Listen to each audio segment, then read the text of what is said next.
Buenos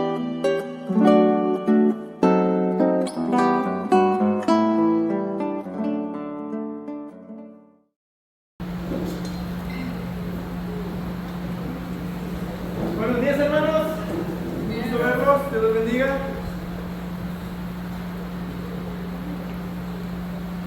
Gracias a Dios por este tiempo que nos ha permitido tener.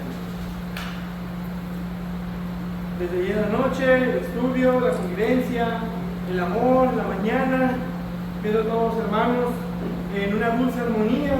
Y el Señor, precisamente por el tiempo que íbamos a pasar, el Señor puso en mi corazón un pasaje de las Escrituras. En esta ocasión no vamos a continuar con Romanos. También pensando en los que no iban a estar, y pues me topé con esta porción y es interesante, un hermoso pasaje que a veces pasamos por alto. Les voy a pedir que en esta mañana me acompañen a Juan capítulo 17. Juan capítulo 17. Vamos a estar leyendo en esta mañana de los versículos del 1 al 23 para tener todo el contexto, pero vamos a estar haciendo énfasis o enfocándonos de los versículos 20 al 23. Me acompañan a Juan capítulo 17. Ahí encontrarán en sus Biblias el título Oración Intercesora de Jesús.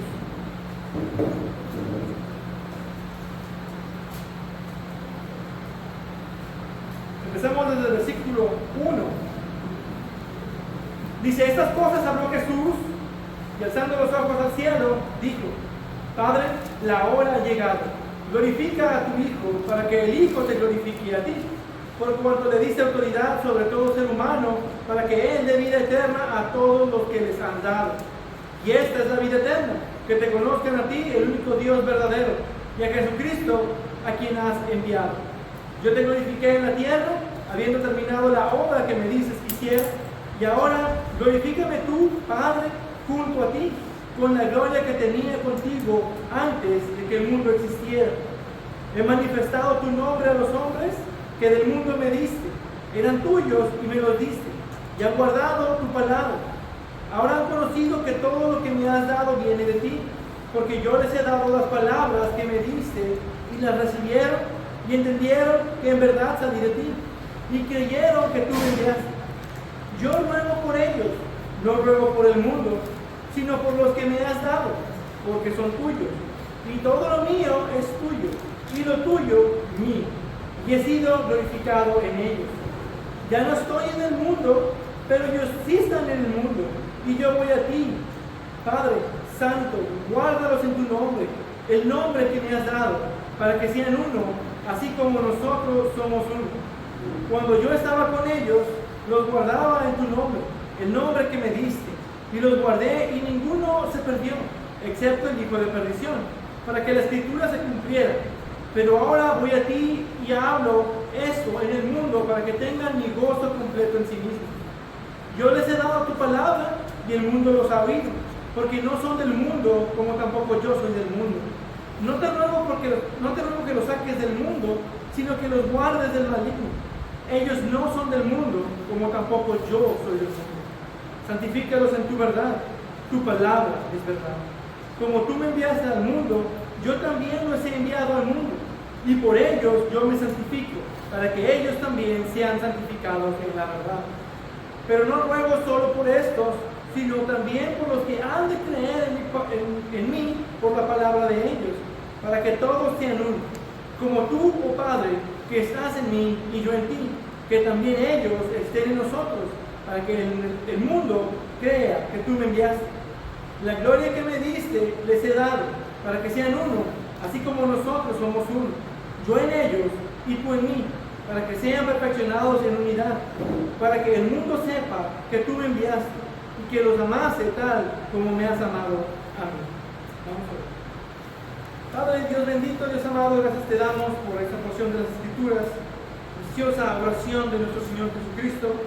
Yo te pido que tu Espíritu Santo sea con nuestras mentes y corazones al ser expuestos a este pasaje, al estudiar esta petición que está haciendo Jesús por nosotros, para que podamos vivir en una hermosa unidad, como tú tuviste esa unidad con tu Hijo.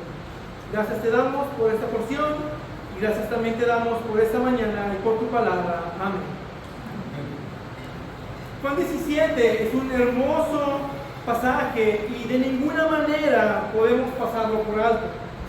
Es nada más y nada menos que la oración sacerdotal de Cristo por todo su pueblo elegido, por todos aquellos que habrían de creer. Hoy vamos a analizar brevemente esta porción de este capítulo, la verdadera unidad que todos podemos tener con todo verdadero creyente en Cristo Jesús. Ese es el énfasis en esta mañana, la unidad que tenemos y podemos tener con todo verdadero creyente. En cuanto a la unidad de la iglesia, todos los creyentes, no nada más en la iglesia local aquí con nosotros, pero todos los creyentes, tenemos dos pasajes claves, muy amplios y bien conocidos. Uno es este, Juan 17, y el otro está en Efesios capítulo 4, versículos del 1 al 6. Y en Juan 17 Jesús ora y dice, para que sean uno. Ahora, sabemos que la oración comienza desde el versículo 1. Sin embargo, nos estaremos enfocando, como bien mencioné, de los versículos del 20 al 23. Y Jesús hace esta oración de tal forma que sus discípulos pudieran oírla y la pudieran registrar tiempo después como parte de su revelación escrita. Es una oración que procede después del aposento alto, la última cena que se nos registran en ese evangelio de los capítulos 13 al 16, y es una oración que inmediatamente le sigue la partida de Jesús con sus discípulos al huerto de Getsemaní, y después de ahí al Gólgota para sufrir y morir por las transgresiones de aquellos por los que está precisamente orando en este capítulo 17. Y un bosquejo rápido que podemos observar de este capítulo, de los versículos 1 al 5, Jesús está orando por sí mismo. De los versículos del 6 al 26, primero los describe y luego procede a hacer ciertas peticiones por ellos, tanto los que estaban creyendo en ese entonces, sus apóstoles y discípulos, y de ahí expande el objeto de su oración para todo aquel que cree por medio de la exposición de la palabra, o más bien por los que han de creer en mí por la palabra de ellos, como dice el versículo 20. Y en términos de estas peticiones, ha orado por la preservación de su pueblo, de los versículos 15 al 16, y por la santificación de su pueblo, de los versículos 17 al 19. Y ahora en nuestro texto, de los versículos 20 al 23, está orando por la unidad de su pueblo. La unidad de su pueblo. Y finalmente, de los versículos 24 al 26, ora por la glorificación de su pueblo. Ese es el contexto de este pasaje. Entonces Jesús está orando en estos versículos que nos estaremos enfocando en la unidad de su pueblo. Y ese será el enfoque de esta mañana. Ahora, como muchos saben, este texto ha sido abusado en la historia de la iglesia. Por ejemplo, los católicos romanos han interpretado para decir que ellos son la única iglesia verdadera y que debe de ser identificada como una sola organización visible y centralizada. Eso es lo que ellos ven de este pasaje. Jesús oró para que fueran uno, y a diferencia de la iglesia protestante y evangélica, la iglesia católica romana es una y por cientos de años ha sido una sola institución y ha permanecido como tal. Y todos los bautistas, los presbiterianos, los nazarenos, los pentecostales, reformados, bautistas del norte, del sur, bautistas del este y del oeste, todo tipo, ellos deberían arrepentirse y formar parte de la iglesia de Roma. Es lo que ellos creen. Otro ejemplo, este texto también ha sido favorito por el famoso movimiento ecuménico. Un movimiento que llama a todas las iglesias de distintas denominaciones, religiones, con distintas creencias, para que se unan en una sola organización. En 1948 se formó el Concilio Mundial de Iglesias, y muchos de los que votaron por esto fueron liberales teológicos, quienes negaban la validez de toda doctrina esencial dentro del cristianismo. Y luego se apeló a este texto para decir que Jesús oró para que todos los seres humanos, de alguna manera, todos los que creyeran en Dios, fueran uno. Entonces, todos los que creen en algún tipo de Dios, necesitamos estar juntos, necesitamos ser uno. Otro movimiento, allá por 1994, de hecho muchos líderes evangélicos firmaron un documento titulado Evangélicos y Católicos Juntos. Documento que invitaba a los protestantes y católicos a llamarse a ser cristianos con el interés de unirnos en las muchas áreas sociales y éticas en las que estamos de acuerdo, poniendo de lado nuestras diferencias. Diferencias, claro, cosas que incluyen como la salvación solo por gracia, la justificación solo por la fe. Ese tipo de cosas debían ser puestas de lado. Y es triste, pero este tipo de confusión continúa hoy. Y es por ambos lados. Un extremo es el ecumenismo, que es peligroso, y el otro extremo es el individualismo, que también es peligroso. Es decir, no importa lo que creas, todos debemos ser uno. Eso lo dice un lado. Y el otro dice, no me importa todo lo que creas, no podemos ser uno. Pero hay algo en medio que es mucho mejor. Y la gran diferencia o la verdadera solución de este problema comienza por el hecho de entender que hay doctrinas primarias y doctrinas secundarias. ¿Por qué es esto importante? Porque en las doctrinas primarias no negociamos. Las doctrinas esenciales no son negociables. No podemos unirnos con aquellos que no creen en estas doctrinas esenciales. Sin embargo, podemos tener buena unidad con aquellos que no están de acuerdo con nosotros. No podemos estar de acuerdo con podemos estar de acuerdo con aquellos que no están de acuerdo con nosotros en esas doctrinas secundarias. Por un lado, individualismo o aislamiento en las doctrinas primarias o esenciales, y por el otro lado, ecumenismo en las doctrinas secundarias, por así decirlo. Sukel Michelin dice: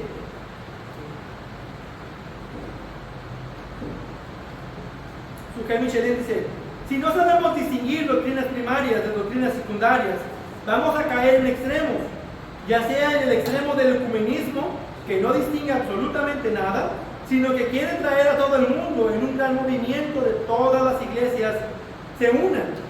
O podemos caer en el aislacionismo, donde lleguemos a pensar que solo nuestra iglesia, con nuestras doctrinas, es la única iglesia sana que hay en el mundo. Ahora, habiendo aclarado esto, que no hay tal cosa como un ecumenismo o un aislacionismo, tenemos que ver que Jesús está orando por algo aquí. Está orando por su pueblo, particularmente, dice, para que sean uno y para que sean perfeccionados en la unidad. Entonces debemos entender esta unidad por la que Jesús está orando, para no brincar o no llegar a ninguno de estos extremos, tanto de ignorar la unidad como de sobreabrazarla por las razones que Jesús mismo está contradiciendo.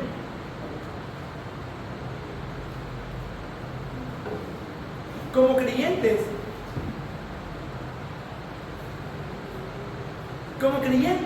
debemos entender esta unidad por la que nuestro Salvador está orando en este momento. Y lo que esto sea, es extremadamente importante como para pasarlo por alto, porque está en el corazón de nuestro Salvador, expresado en una oración a Dios el Padre. Y además podremos ver que esta unidad de la cual ora tiene grandes implicaciones para el mundo que nos rodea. No vamos a ver el texto con detalle, sino que nos enfocaremos en esta pregunta: ¿cuál es esta unidad por la que Cristo oró? Y vamos a ver tres observaciones que tenemos del texto, y finalmente cómo podemos ver esta unidad en nuestras vidas. Primero, la unidad por la que Cristo oró está limitada en su alcance. Versículo 21. Dice: para que todos sean uno. Entonces necesitamos entender quiénes son estos todos. Necesitamos entender estos todos porque es muy importante. ¿Quiénes son esos todos? Y para entender eso debemos ver el alcance de la oración en general, que es muy estricta en su referencia con respecto a ciertas personas bien definidas. Y eso lo podemos ver por quienes está orando en los versículos 2, 6 9, 12 y por último en el versículo 24. Y menciona que son los que me has dado, es decir, esta es una unidad de personas que le han sido dadas a Cristo por el Padre. Versículo 6, eran tuyos y me los diste. Es decir, eran del Padre, el Padre los tiene y se los da al Hijo. Y estos son aquellos por quienes pide esa unidad. En otras palabras, está pidiendo una unidad de los elegidos de Dios. También en el versículo 6 lo describe como que del mundo me diste y han guardado tu palabra. En el versículo 8 dice que son a quienes les ha dado las palabras que me diste y las recibieron y entendieron que en verdad salí de ti y creyeron que tú me enviaste. En el versículo 14 los describe como el mundo los ha odiado porque no son del mundo. Ellos no son del mundo como tampoco yo soy del mundo. Y de los versículos 17 al 19 son los que deben de ser santificados por la palabra. Dice, santifícalos en tu verdad, en la verdad, tu palabra es verdad. Entonces estos eran del mundo, escucharon la palabra, la recibieron, la entendieron, la han guardado y porque la han guardado son santificados. Y por todo esto ya no son del mundo y más bien son odiados ahora por el mundo. Ahora en el versículo 20 extiende el alcance de esta oración no solo a los que estaban vivos en ese tiempo que encajan con esta descripción, sino por todos los que pueden ser descritos de esta manera en el futuro. Pero no ruego solo por estos, sino también por los que han de creer en mí por la palabra de ellos. Entonces, su oración en simples términos es por todo el cuerpo de creyentes de todas las épocas subsiguientes a partir de la predicación de los apóstoles. Es decir, por los apóstoles, el fundamento de la iglesia y de toda la iglesia en sí. Ese es el alcance de esta oración. Entonces, podemos ver que la oración de Jesús está limitada en su alcance. Entonces, no está orando por toda la humanidad, como algunos piensan. Dice, yo ruego por ellos, no ruego por el mundo. Tampoco es un ruego por la unión general de todas las religiones. Tampoco está orando por potenciales personas que pudieran tal vez creer. Él tiene a personas en mente, personas específicas.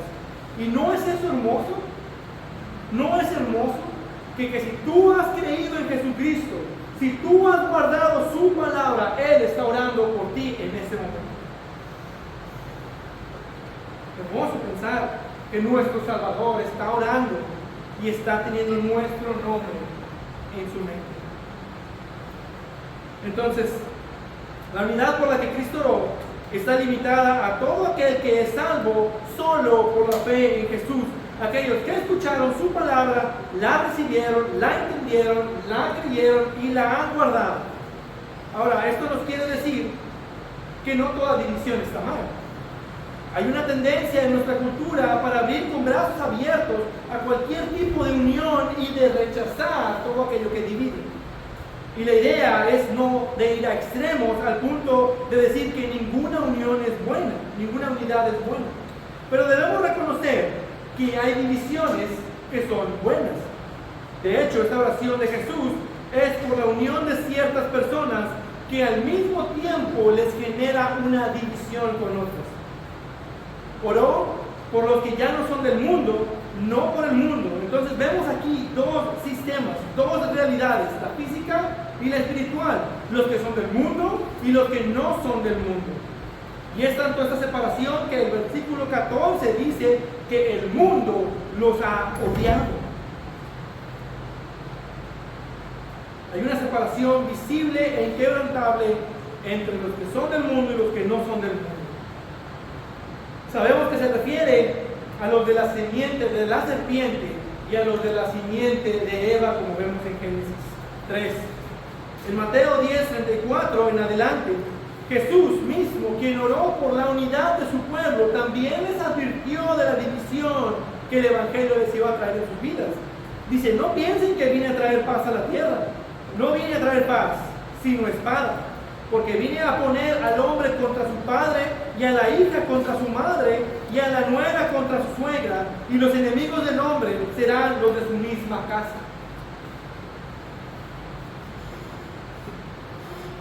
Si seguimos a Cristo, hay un costo. Hay un costo. El mundo nos odiará. Después vemos en el Nuevo Testamento otras divisiones que es causada por el Evangelio. En Gálatas capítulo 1, Pablo dice, si alguien les anuncia un evangelio contrario al que recibieron, ¿qué dice? ¿Que nos unamos todos en gozo y alegría? No. Dice, sea anatema. Si alguien viene a ustedes y les predica o les comparte un evangelio contrario al que ya habían recibido, sea anatema. Entonces el evangelio es una razón de división. No podemos unirnos con aquellos que predican a otro evangelio, a otro Cristo o a otro Dios. No podemos. Segunda de Juan 1:10 dice, hablando del evangelio y la enseñanza de Cristo, si alguien viene a ustedes y no trae esta enseñanza, no lo reciban en casa ni lo saluden. Y una clara división que el evangelio trae. Entonces esta oración que Jesús hace por unidad traerá como consecuencia división. Es una unidad que divide. Es una unidad exclusiva para todo verdadero creyente que ha nacido de nuevo. Bueno, en segundo, podemos observar la unidad por la que Cristo oró es espiritual en naturaleza. Ahora, por espiritual no me refiero a que sea fuera de la esfera física, algún tipo de ideal o de pensamiento. Quiere decir que esta unidad es creada por el Espíritu Santo y no es meramente algo externo o de algún tipo de organización. Observemos cómo Cristo describe la naturaleza de esta unidad, versículo 21. Para que todos sean uno, como tú, oh Padre, estás en mí y yo en ti, que también ellos estén en nosotros. Aquí Jesús hace una analogía de cómo debían de ser ellos uno. Y lo que usa para esa analogía es la unión entre el Padre y el Hijo. Y en el versículo 22 reitera esta misma idea. La gloria que me diste les he dado para que sean uno, así como nosotros somos uno. Ahora, no está diciendo que esta unión que tenemos los cristianos es idéntica en naturaleza a la que el Padre y el Hijo tienen. Esta es como una analogía para expresar que esa unión es muy similar. Hay un paralelo entre esa unión eterna y la nuestra, de tal manera que Jesús la está comparando. Esa unión que tenemos como hermanos en Cristo se puede comparar con la unión que tienen el Padre y el Hijo.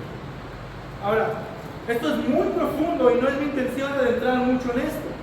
Pero la idea aquí es que la unión que Jesús está hablando no es algo externo, no es de una organización, es espiritual.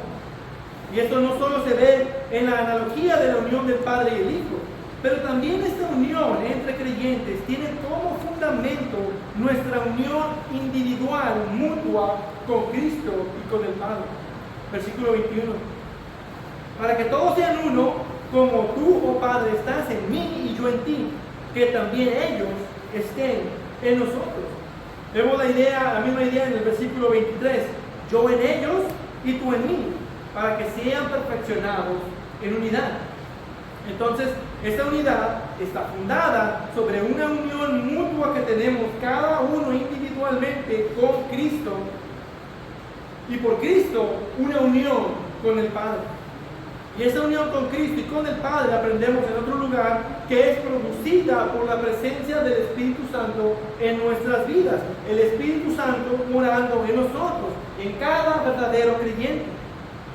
Cuando ponemos toda esta idea junta, lo que encontramos es que nuestro Señor Jesús está orando que todos los elegidos de Dios, su pueblo comprado por sangre preciosa, que eran del Padre y fueron dados al Hijo, que han creído y que creerán después por la predicación del Evangelio, ellos puedan ser traídos a esta unión vital, espiritual con el Hijo y con el Padre. y que al ser unidos por el Espíritu Santo, con el Hijo y el Padre, que puedan ser uno entre ellos en una unidad que tiene una semblanza o algo parecido como la unión íntima que tienen, y perfecta también, que tienen el Hijo y el Padre. Es lo que vemos en esa unidad en la Trinidad. Ahora, esto debería traer a nuestras mentes varias alegorías o metáforas que ilustran esta unión en el Nuevo Testamento. El apóstol Pablo comúnmente compara la iglesia con un cuerpo, donde la cabeza es Cristo y cada creyente es parte de ese cuerpo. Hay una unión espiritual que nos une a todos los creyentes como parte de ese todo. Y eso es por causa del Espíritu Santo. Todos nacen del mismo Espíritu. Son habitados por el mismo Espíritu. En el Espíritu quien nos toma para adopción y que nos injerta en el cuerpo místico de Cristo. 1 Corintios 12:12. Porque así como el cuerpo es uno y tiene muchos miembros, pero todos los miembros del cuerpo, aunque son muchos, constituyen un solo cuerpo, así también es Cristo. Pues por un mismo Espíritu todos fuimos bautizados en un solo cuerpo, ya judíos o griegos, ya esclavos o libres, a todos se nos dio a beber del mismo Espíritu. Y este cuerpo está unido a la cabeza viva que es Cristo. Y por Cristo también somos unidos al Padre. Porque Cristo es la cabeza del cuerpo, es uno con el Padre. Y el Padre, dice, está en él. Juan 10:30 también dice, yo y el Padre somos uno. Juan 14:11, créanme que yo estoy en el Padre y el Padre en mí. También tenemos la ilustración de Pedro. 1 Pedro 2:4 dice, y viniendo a él como una piedra viva, desechada por los hombres, pero escogida y preciosa delante de Dios, también ustedes, como piedras vivas, sean edificados como casa espiritual para un sacerdocio santo. Entonces habla que estamos unidos como piedras unos con otros para formar el templo donde Dios habita. Y el cemento, por así decirlo, para unir esas piedras es el Espíritu Santo. Siguiendo la metáfora. Tenemos también la vid como ilustración, como somos injertados en la vid. Así que podemos ver lo que Jesús está orando por la continua formación y finalización del cuerpo entero de los elegidos, es decir, de la iglesia. Ese es su enfoque de oración. Y específicamente por su unidad el uno con el otro, que está fundada en su mutua unión con Cristo y asimismo con el Padre, para que tiene una semejanza entre la unión del Hijo con el Padre.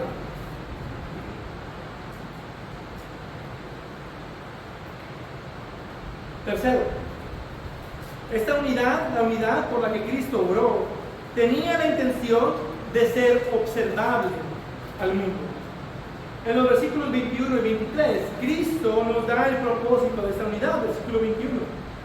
Para que todos sean uno, como tú, Padre, estás en mí y yo en ti, que también ellos estén en nosotros, para que el mundo crea que tú me enviaste. Versículo 23. Yo en ellos y tú en mí, para que sean perfeccionados en unidad, para que el mundo sepa que tú me enviaste. Aunque la unidad por la que Cristo oró no tiene que ver con organizaciones visibles, sin embargo, esta unidad tiene el propósito de ser observable al mundo. Y aquí hay dos palabras claves. En ambas es un reconocimiento de que el Padre envió al Hijo. Pero en el versículo 21 dice que crea y en el versículo 23 dice que sepa. Muy importantes palabras. Además de eso, podemos notar que estas mismas expresiones son usadas en otro lado aquí mismo para describir la fe salvadora de su pueblo. En el versículo 25 dice, oh Padre justo, aunque el mundo no te ha conocido, yo te he conocido, y estos, los cristianos, han conocido que tú me enviaste. Este es un factor que distingue a su pueblo del mundo. Los que han creído han conocido que tú me enviaste. Y luego en el versículo 8, describiendo a los discípulos, dice, porque yo les he dado las palabras que me diste, y y la recibieron y entendieron que en verdad salí de ti y creyeron que tú me enviaste. Este es otro factor que distingue a su pueblo del mundo. Los que han creído entendieron que en verdad que salí de ti y creyeron que tú me enviaste. Entonces tenemos en el versículo 8, creyeron, y en el versículo 25, conocieron, los creyentes. Y luego en el versículo 21 dice para que crean, y en el versículo 23 para que sepan. Creyeron, crean, conocieron, sepan. Entonces podemos ver que esto no es un mero conocimiento intelectual, sino que es en referencia a la salvación. Por un lado, los versículos 8 y 25 se refiere a verdaderos creyentes, y los versículos 21 y 23 son creyentes que aún están en el mundo, que aún no han creído. Dicho de otra manera, los que han conocido y creyeron que Jesús vino del Padre, darán testimonio visible para que los que están en el mundo también puedan conocer y puedan creer que Jesús vino del Padre. Ahora, esta expresión, que tú me enviaste, indica también el sentido de lo que conocieron y creyeron. Y esto es que Jesús no se envió solo. Él vino a hacer la voluntad del Padre. El Padre lo envió con una misión y Él vino a cumplir esa voluntad. Entonces hace referencia a que conocieron y creyeron quién era Jesús, como el enviado de Dios, como el Mesías, como el Dios hombre, el Cristo enviado al mundo como el Salvador de su pueblo, como el Cordero de Dios que quita el pecado del mundo. Podemos ver, claro, que estos versículos hablan de un conocimiento y una fe salvadores, para que el mundo sepa y crea que tú me enviaste. ¿Qué quiere decir? ¿Que en algún punto de la historia todo el mundo va a creer en el Evangelio? No. ¿Quiere decir entonces que hay elegidos y que después habrá potencialmente otros que puedan creer después? No. Porque una vez más, un problema con Juan es tratar de interpretar la palabra mundo. ¿A quiénes se refiere con este mundo? Tenemos que considerar que Jesús está marcando el alcance de su oración, como ya observamos, y en el versículo 9 dice: yo ruego por ellos, los elegidos, no ruego por el mundo, sino por los que me has dado, los elegidos. Y luego tenemos un uso distintivo de la palabra en el versículo 18. Como tú me enviaste al mundo, yo también los he enviado al mundo. Y vemos que estos comparten la misión con Cristo de ir a los perdidos en el mundo con el mensaje del Evangelio. Y aunque dijo que no rogaba por el mundo, en nuestro texto sí parece estar orando por el mundo, al menos de una manera. Entonces podemos decir en un sentido salvífico, está orando por los suyos y no por los que son del mundo y que no se van a salvar. Pero en otro sentido, sí está orando por el mundo en ese sentido. Se los perdí. Hay unos en el mundo que el Padre le ha dado, no solo los que han creído en ese tiempo, pero también aquellos que van a creer en el futuro, como dice por la palabra de ellos.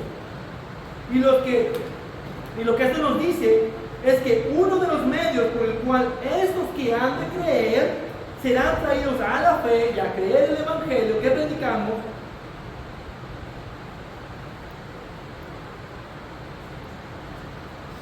ellos serán traídos a creer ese Evangelio que predicamos. Esa es la unidad del pueblo de Dios por la cual Jesús está orando. Está orando en este particular por todos los elegidos, los que están creyendo en un tiempo particular y los que van a creer después. Entonces, aquí mundo significa lo mismo.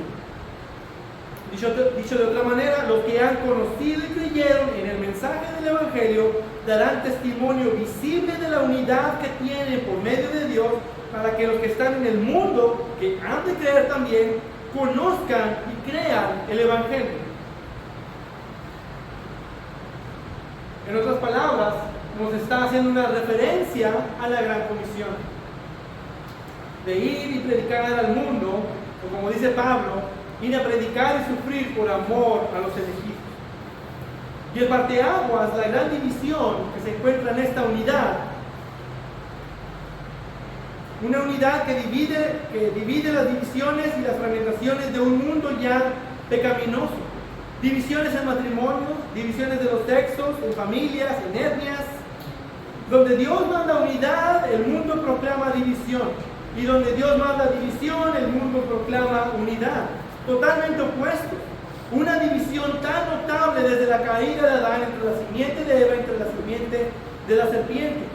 Entonces, esta unidad por la que Jesús ora, aunque espiritual en naturaleza y con un alcance definido, no por medio de una organización o de metodologías humanas o externas, sin embargo, es una unidad espiritual intencionada de ser visible y de testimonio al mundo.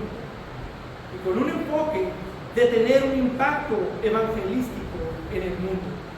En esto conocerán que son mis discípulos, en que os améis los unos a los otros, en esa unidad que tenemos. Y con esto,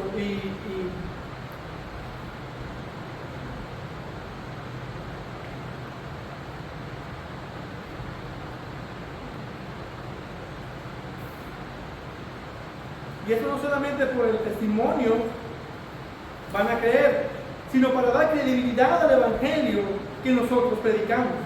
Esta unidad confirma el mensaje del Evangelio. Damos testimonio por medio de la unidad que mostramos como hermanos en Cristo Jesús.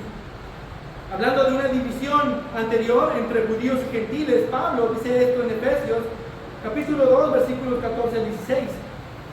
Porque Él mismo es nuestra paz, y de ambos pueblos hizo uno, derribando la pared intermedia de separación, poniendo fin a la enemistad en su carne, la ley de los mandamientos expresados en ordenanzas, para crear en Él mismo de los dos un nuevo hombre, estableciendo así la paz, y para reconciliar con Dios a los dos en un cuerpo por medio de la cruz, habiendo dado muerte en ella a la enemistad. Una pregunta que debemos hacernos es: ¿nos deja esto una responsabilidad a nosotros? Esta unidad, como hemos visto, es divina, no es humana. Dios es quien crea esa unidad y la mantiene porque es la oración de Jesús. Jesús es quien está orando por esta unidad. No es un mandamiento, si lo pudieran ver de esa manera, es una oración. Pero Jesús es quien está orando y el Padre le dará todo lo que pida. Entonces sabemos que esta oración será cumplida en última instancia. Cuando Jesús regrese por su pueblo, habrá una unidad perfecta. Seremos perfeccionados en unidad. Y el argumento es fácil. Jesús en esta oración ora por la preservación de su pueblo, que Dios en última instancia va a dar. Sin embargo, sabemos que también es una responsabilidad del creyente en esta vida. Jesús en esta misma oración ora por la santificación de su pueblo, que Dios hará perfectos a todos en última instancia. Sin embargo, sabemos también que es una responsabilidad del creyente en esta vida. Entonces, al orar a Jesús por esta unidad divinamente creada, que sea de testimonio para el mundo, es también una responsabilidad del creyente en esta vida. Esta oración nos deja con la responsabilidad de vivir nuestras vidas y de conducirnos por este mundo como personas que han sido separadas del mundo, como peregrinos y extranjeros del mundo, en santidad de vida, como testimonio a las naciones de que Jesús es el Cristo enviado de Dios para la salvación de un pueblo. Es decir, tenemos la responsabilidad de buscar y mantener esta unidad para que el mundo sepa y crea el mensaje del Evangelio. Hemos sido llamados a ser luz del mundo y demostrar a Cristo por medio de nuestra vida y por medio de nuestra unidad los unos con los otros. Como último punto,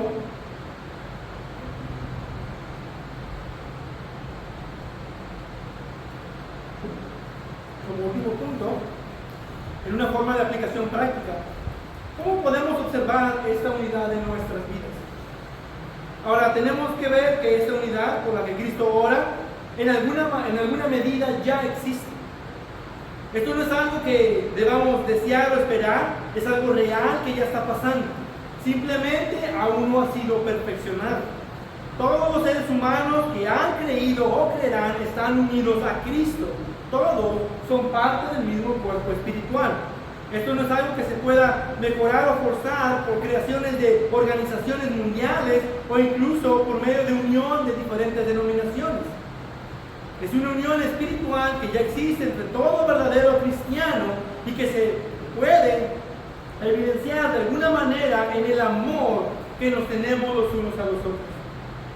Y no es una unión de quienes profesan ser cristianos, sino de aquellos que han nacido de nuevo por el Espíritu y son verdaderos cristianos.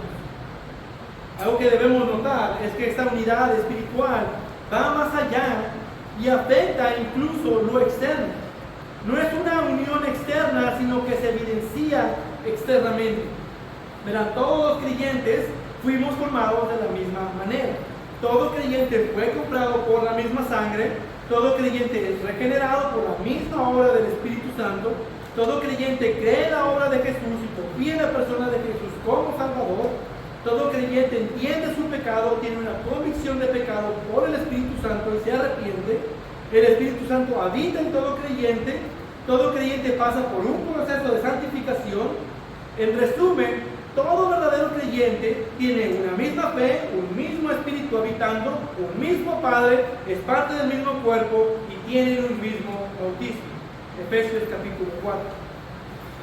Hay marcas iniciales para identificar verdaderos creyentes. Al final todos son marcados o sellados por el Espíritu Santo. Y eso significa también que manifestarán las mismas marcas y producirán los mismos frutos.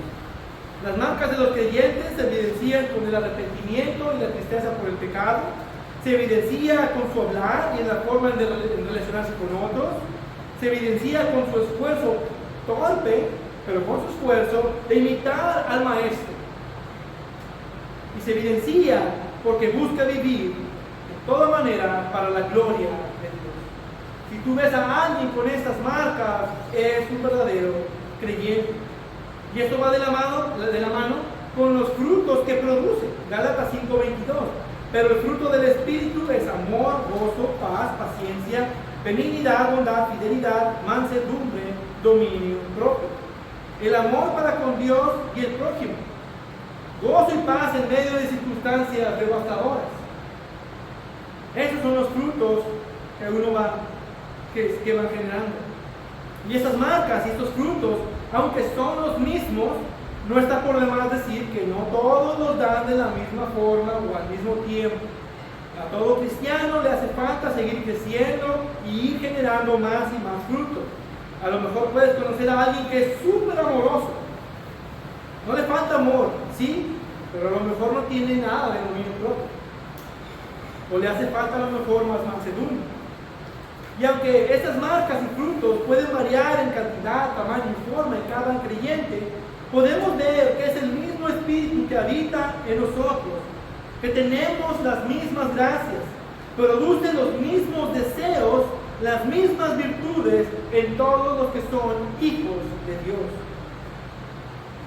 Pueden ser parte de distintas iglesias o incluso ser parte de distintas denominaciones, ser de distintos países, no importa las diferencias externas, hay una esencia del Espíritu en una forma real en todos los que son hijos de Dios y que evidencian estas marcas y que producen estos frutos.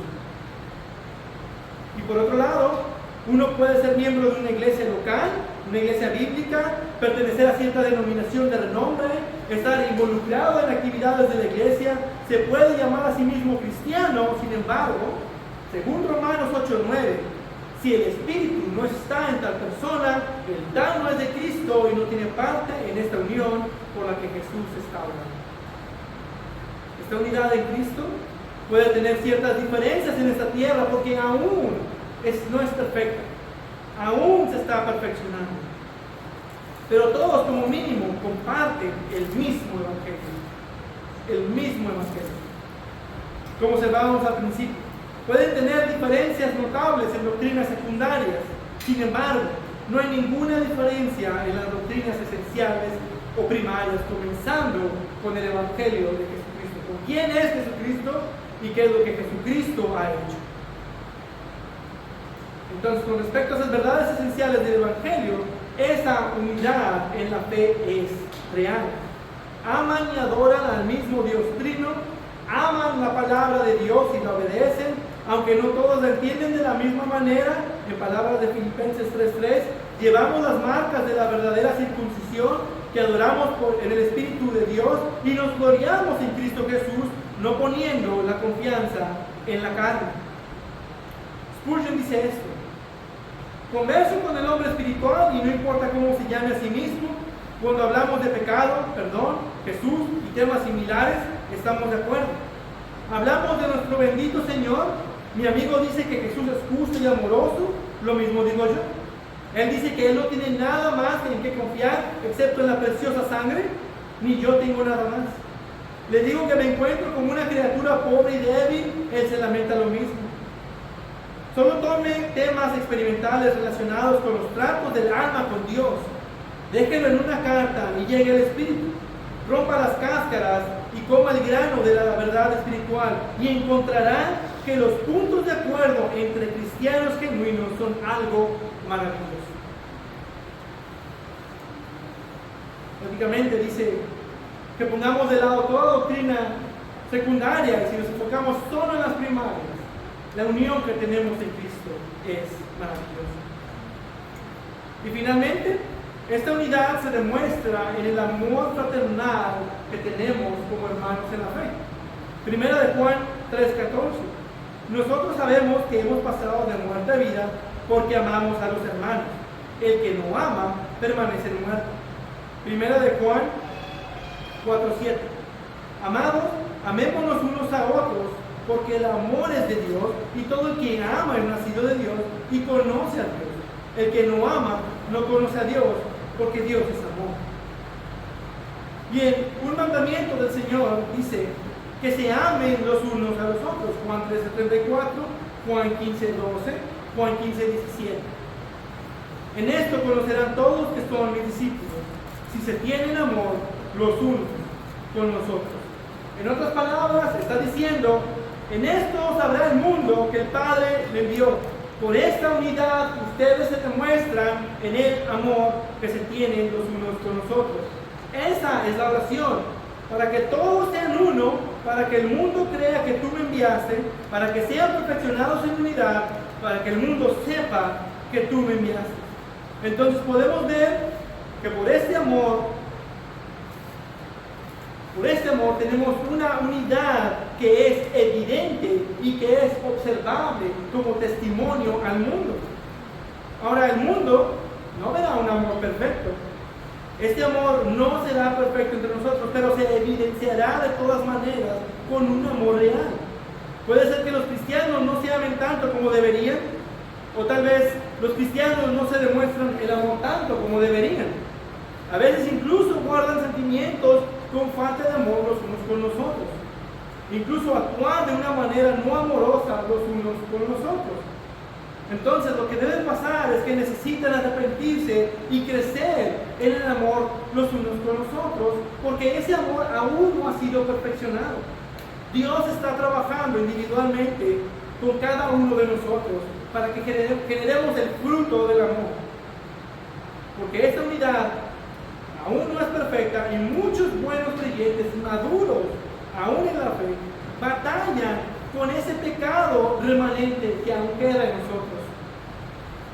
Pero este amor traspasará muchas barreras, incluyendo las diferencias en las doctrinas secundarias, y buscará la unidad por la que Jesús oró en las cosas importantes.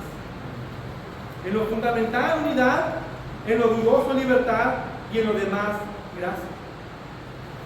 Amados, si Dios así nos amó, enviando a su Hijo a morir por nosotros en la cruz, también nosotros debemos amarnos unos a otros.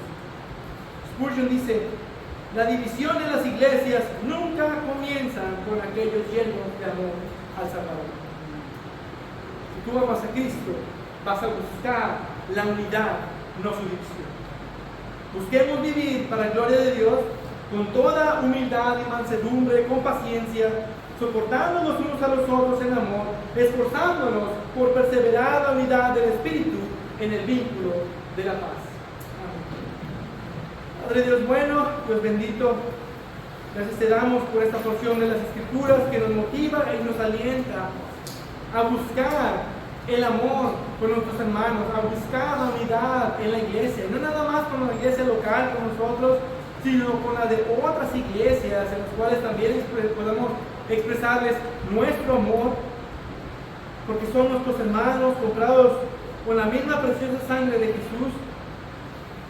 Jesús murió por ellos, aunque imperfectos todos, con pecados, un amor no completo, pero lo podemos evidenciar porque tu Espíritu trabaja en nosotros.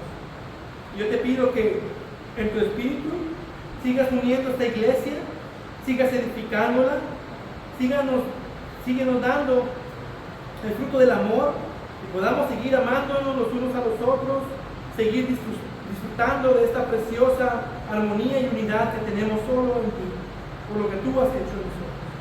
Tú te llevas toda la gloria, tú recibes toda la gloria porque eres digno de recibirla.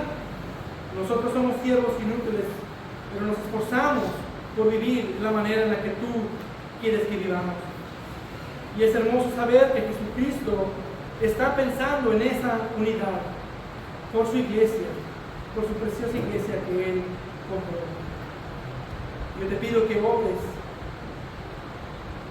en cada uno de nosotros esa petición y que la cumplas en nosotros, en esta iglesia, que podamos ser una iglesia que evidencia esa unidad y ese amor.